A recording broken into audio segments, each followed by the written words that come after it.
Bapak Ibu yang saya hormati, itu yang kedua, belajar cara mengamalkan dua kalimat syahadat.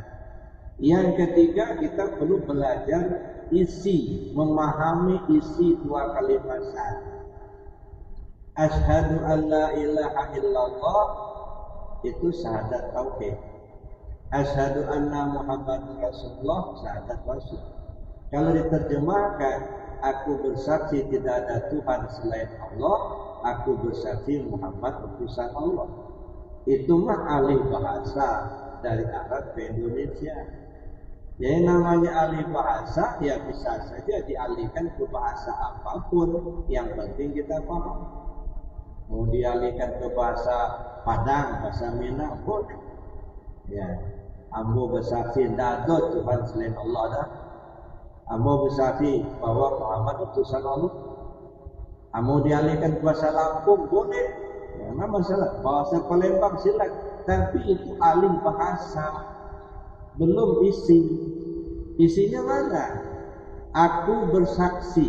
Aku yang bersaksi siapa? Aku itu yang mana? Ya. Nah, ketika kita bicara aku, itu ada 3 tempat. Aku pada tubuh, aku pada ruh, aku pada rahasia.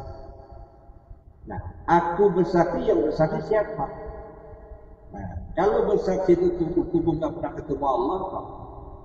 Benar. Tubuh kita nggak pernah ketemu Tuhan. Yang pernah ketemu Allah itu tubuh kita. Ya. Jadi yang menyaksikan itu siapa? Yang disaksikan siapa? Yang menjadi saksi siapa? Ya, kalau hanya aku bersaksi tidak ada Tuhan selain Allah, tapi tidak tahu tempat meletakkannya. Ya. Yang menyaksikan ruh kita, yang disaksikannya adanya Allah, yang menjadi saksi tubuh kita. Karena mulut kita yang ngomong, telinga kita yang mendengar. Nah, jadi yang akunya itu ruh. Aku bersaksi. Yang disaksikannya adanya Allah. Nah, maka bagi mereka yang sudah paham, yang sudah ma'rifat, fa'ainama tuwallu fasama wajhullah. Nah, dimanapun kau menghadap, di situ wajah Allah. Apa saja yang kita pandang, terlihat adanya Allah. Ini bagi orang yang paham. Apa saja yang dipandang, terpandang meja ini terlihat adanya Allah. Terpandang karpet ini terlihat adanya Allah. Terpandang bangunan ini terlihat adanya. Apa saja. Ya. Sehingga Sultan Aulia bilang, man nadhara syai'an walam yarallahu fanadharu batil. Siapa orang yang memandang sesuatu yang dia tidak melihat adanya Allah di sesuatu yang dia pandang, itu pandangan sia-sia belaka. Ya. Sia-sia belaka. Kalau bahasa Lampungnya buta sepedak. Ya. Kalau bahasa Minangnya tabulalang cik mantono tapi tidak mencari.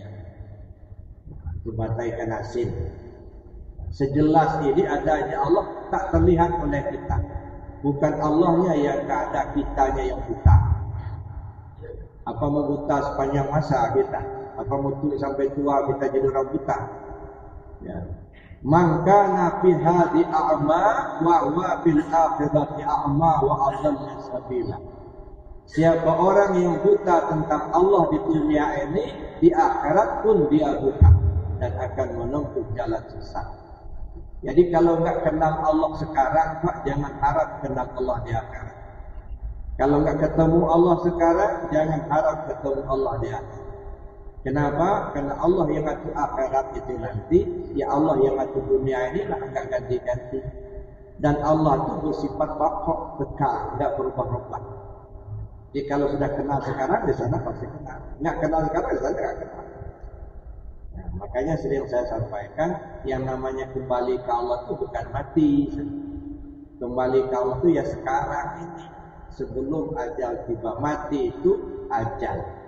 Batas waktu untuk kembali kepada Allah. Makanya diwanti-wanti betul sama Allah. wala tamutunna illa wa antum muslimun. Jangan sampai kamu mati kamu belum selamat pulang ke Allah. Mati itu ajal. Jangan sampai ajal tiba kamu belum selamat pulang ke Allah. Selamat dulu kita kembali ke Allah, baru kita pulang. Ya. Banyak orang yang sudah kembali kepada Allah tapi belum pulang karena belum sampai waktunya.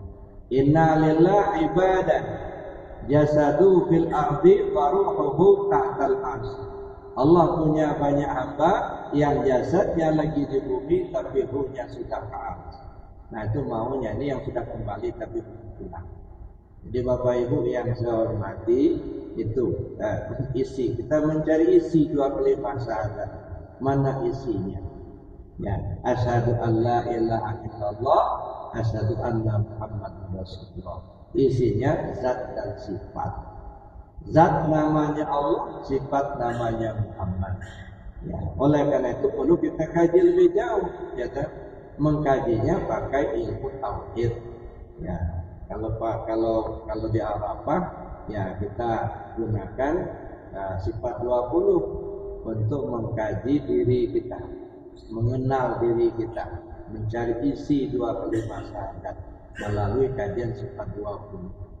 Oleh karena itu Bapak Ibu yang saya hormati, silakan bertanya kepada siapa saja, belajar kepada siapa saja, yang intinya tahu isi dua kalimat syahadat. Jangan sampai hanya hafal kalimatnya tapi tak tahu isi. Ya, kalau hanya hafal kalimatnya belum bio juga hafal. Jadi kalau kita hanya hafal, ya kira-kira sekelas lah sama burung beo. Kita tidak mau seperti itu. Nah yang keempat kita paham posisi. Asyhadu an la ilaha illallah, syahadat tauhid. Asyhadu anna Muhammadar Rasulullah, syahadat rasul. Kapan kita dalam posisi syahadat tauhid? Kapan kita dalam posisi syahadat rasul. Nah ini perlu kita pakai karena Rasul contohkan dan banyak sekali ayat-ayat atau hadis yang mengarah ke situ. Cuman kita kadang-kadang nggak kepikiran ke situ, Bapak Ibu. Salah satu contoh, ayam itu binatang yang halal.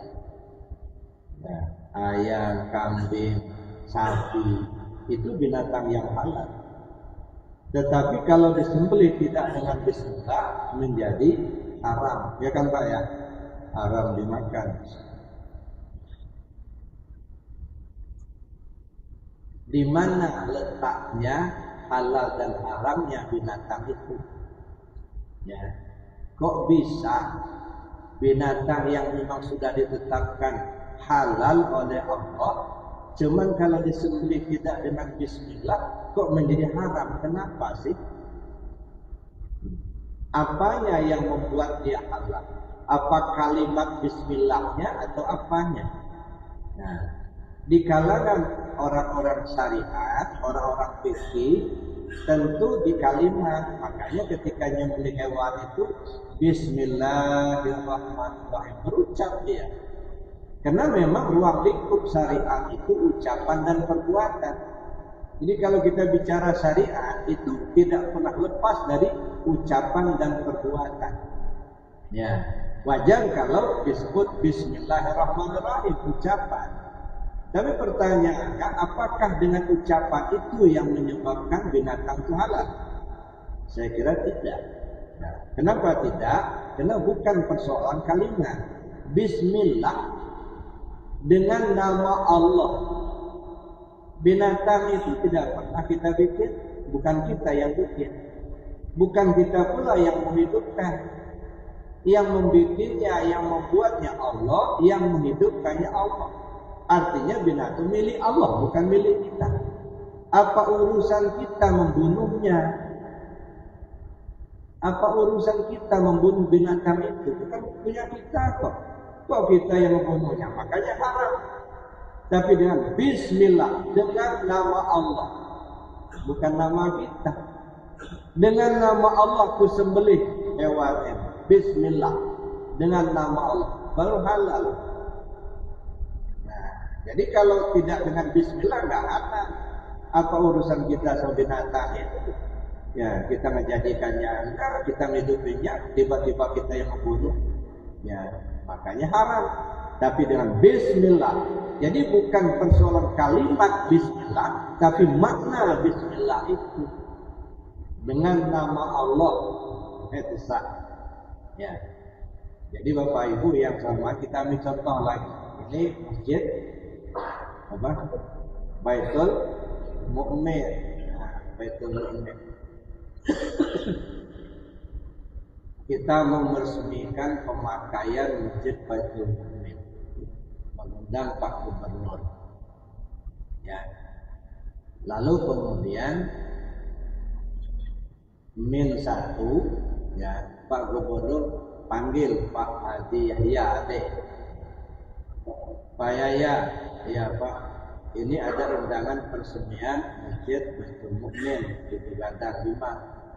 Oh ya Pak, cuman besok itu kata Pak Gubernur saya nggak sempat hadir, nah ada urusan di Jakarta. Jadi saya minta Pak Haji Yahya mewakili saya selaku gubernur untuk meresmikan itu. Siapa? Kata beliau. Pada hari Hajat protokol bilang acara selanjutnya peresmian pemakaian masjid Baitul Mu'min oleh Gubernur Lampung yang dalam hal ini diwakili oleh Bapak Dr. Haji Yahya. Naiklah ke podium Pak Haji Yahya. Lalu setelah menyampaikan salam, beliau katakan, atas nama Gubernur Lampung saya resmikan pemakaian masjid Baitul Mu'min. Tak Palu Dukuh. Nanti prasastinya Pak Yahya atau Pak Gubernur?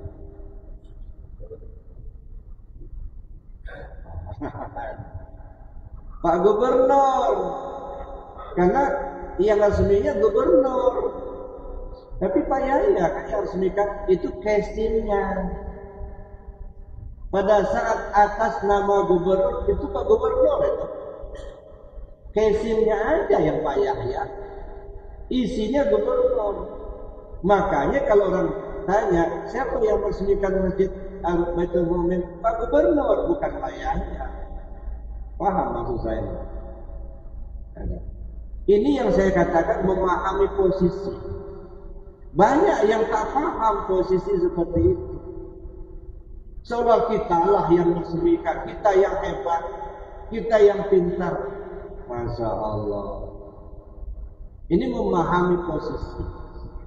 Nah, kapan kita dalam posisi syahadat tauhid? Itu memahami posisi syahadat tauhid. Itu banyak dicontohkan oleh Sultan Aulia, dicontohkan oleh Rasulullah sendiri. Wa ma ramaita idh ramaita walakinallaha rama.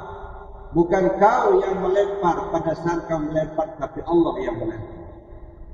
Kelihatannya Nabi kan yang melempar, tapi kata Allah bukan kamu, Allah yang melempar. Betul. Yang kedua, kita lihat hadis qudsi. La ilaha illallah hisni. Man qala la ilaha illallah dakhala hisni. Man dakhala hisni amina min hasni. La ilaha illallah itu benteng aku. Siapa orang mengucap la ilaha illallah berarti dia masuk ke dalam bentengku. Siapa orang yang berada dalam bentengku aman dia dari siksaanku. Yang menyampaikan kata-kata itu Rasul, ya. Tapi ku-nya itu Allah. Nah, makanya dalam ilmu hadis itu disebut dengan hadis qudsi. Nah, tapi kita berhenti saja, oh itu hadis qudsi, kata-katanya dari Nabi, pengertian dari Allah, selesai. Bagi orang tasawuf nggak cukup sampai di situ. Harus dilihat mengapa bisa terjadi seperti itu? Di mana posisi Muhammad ketika itu? Yang menyampaikan kalimat Rasul, tapi ku-nya itu Allah. Di mana posisi Muhammad ketika itu? Nah, ini yang saya maksudkan, Rasul berada pada posisi syahadat tauhid. Muhammad sudah tidak ada, Allah itulah secara hakikat. Makanya kita perlu bedakan mana pandangan syariat, mana pandangan hakikat. Kita ini kadang-kadang ya kita berada pada lapangan hakikat, tetapi kita berpikir dan berpandangan syariat. Di situ kita nggak kelop, Pak. Bentrok terus gitu. Ya. Bahkan jadi korban sampai Al-Halal jadi korban, Sayyidina jadi korban karena gitu. Ya kan? Berada dalam pandangan dalam posisi hakikat dipandang dalam syariat. Ya. Ini yang nggak kelop. Makanya kita harus tempatkan sesuatu pada tempatnya. Contoh, kalau kita sholat, ya, lalu kain kita kena tinja sebujung kuku, kira-kira batal atau tidak? Batal kan? Karena najis. Kenapa bisa batal? Karena najis. Kenapa najis? Karena sudah keluar dari sarangnya. Ya, tidak di perut lagi. Ya. Coba kalau masih dalam sarang, masih di perut, jangankan sejumlah kuku 3 kilo bawa sholat, dapat? Masih di dalam. Tapi kalau sudah keluar, najis Pak. Darah, begitu juga. Kain kita kena darah, batal sholatnya dan najis. Tapi kalau masih di badan, di dalam, bawa sholat, tidak masalah. Bahkan kalau nggak ada sholat, nggak ada darah lagi, malah disolatkan. Kalau tubuhnya sudah nggak ada darah lagi. Nah ini artinya ada pada posisinya masing-masing. Di mana posisi syariat, di mana posisi hakikat. Nah, ini saya kira pentingnya kita mengkaji hakikat, memahami posisi. Di mana posisi syahadat tauhid, di mana posisi syahadat usul. Sultan Aulia juga praktekkan. Kan pernah suatu ketika terjadi pertengkaran antara orang Kristen dengan orang Islam. Kata orang Kristen ini, Nabi Isa itu lebih mulia daripada Nabi Muhammad. Karena Nabi Isa bisa menghidupkan orang mati, sedangkan Nabi Muhammad tidak. Nah, si orang Islam itu bertahan bahwa lebih mulia Nabi Muhammad. Nah, lagi bertengkar begitu, lewatlah Sultan Aulia. Kenapa kalian kok bertengkar? Ini saya. Nah, dia ini kan orang Kristen, dia mengatakan Nabi Isa lebih mulia dari Nabi Muhammad karena Nabi Isa bisa menghidupkan orang mati, sedangkan Nabi Muhammad tidak. Kata Sultan Aulia, kalau sekedar menghidupkan orang mati, gak usah Nabi Muhammad. Saya bukan Nabi, saya umat Muhammad. Tapi kalau menghidupkan orang mati, ayo kita ke kuburan. Dicarilah kuburan orang yang sudah 300 tahun terkubur di situ. Nah, sampai di situ apa kata Sultan Aulia? Hum biizn, bangun dengan izinku. Keluarlah yang di dalam kubur tadi, hidup lagi, bangun dengan izinku. Nah, yang jadi persoalan kita ungkapan Sultan Aulia, hum biizn, bangun dengan izinku. Yang bisa menghidupkan orang mati kan cuma Allah. Yuhyi wa yumiit. Allah yang menghidupkan, Allah yang mematikan. Makhluk tidak bisa menghidupkan. Yang beri nyawa nggak bisa. Allah lah yang menghidupkan. Tapi ketika Sultan Aulia mengatakan, "Qum biizni," bangun dengan izinku, kok yang mati jadi hidup? Nah, di mana posisi Syekh Qadir ketika itu? Nah, ini yang saya katakan memahami posisi. Ilmunya ilmu hakikat. Dan itu perlu kita contoh, Pak, dari junjungan kita Nabi besar Muhammad SAW. Jadi kita contoh itu bukan hanya syariat lahiriahnya. Kita ini bertengkar di syariat lahiriahnya saja. Urusan ke dalam jarang kita kaji. Padahal itu perlu kita contoh. Maka sering saya sampaikan, yang perlu kita contoh dari Rasul paling tidak 9 poin. Ya, mungkin sering kita ucap dalam doa. Allahumma rzuqna mutaba'atan nabiyyina Muhammadin sallallahu alaihi wasallam awalan wa akhiran wa zahiran wa batin wa qawlan wa fi'lan wa ta'atan wa ibadatan wa amalan sholih. 9 poin. Awalan, akhiran, zahiran, batin. Awal Muhammad, akhir Muhammad, zahir Muhammad, batin Muhammad. Nah, ini kita contoh, ini urusan ilmu tasawuf. Qaulan, fi'lan, ta'atan, ibadatan, amalan salihah, ini urusan ilmu syariat. Nah, jadi yang kita contoh itu zahir dan batin. Bagaimana zahirnya beliau memperlakukan ilmu syariat, bagaimana batinnya memperlakukan ilmu hakikat. Itu semuanya kita contoh. Dan itu ada dalam hadis dan dalam Al-Quran, Bapak Ibu. Makanya saya katakan yang keempat, memahami posisi. Yang kelima, barulah kita belajar cara memakai dua kalimat syahadat. Kalau orang Malaysia bilang melayar hidup sampai ke pantai bawa barang serta penumpang, carilah hidup yang akan dipakai, kok mati bisa ditumpang. Mana pakaian hidup, mana tumpangan mati. Saya kira ini Pak yang perlu Pak. Maka sering saya sampaikan dengan jamaah di Arab Ayah, sudah urusan pahala, urusan surga singkirkan dulu dari pikiran kita. Kita ini ribut urusan pahala, urusan surga aja. Ya, baru tunggang tunggik salat 2 rakaat dan minta pahala sama Allah. Nggak malu ya. Urusan kita bukan urusan pahala. Kalau pahala itu Bapak Ibu otomatis, asal berbuat baik dapat pahala, asal berbuat jahat dapat dosa. Jadi otomatis, jadi nggak perlu diminta gitu. Jadi singkirkan dulu lah urusan pahala, gitu. Urusan surga. Kenapa? Karena urusan pahala itu otomatis diberi Allah. Ma ya'mal misqala dzarratin khairan yarah wa ma ya'mal misqala dzarratin syarran yarah. Ya udah, perbanyak saja perbuatan baik, gitu aja. Khairun nas anfa'uhum linnas.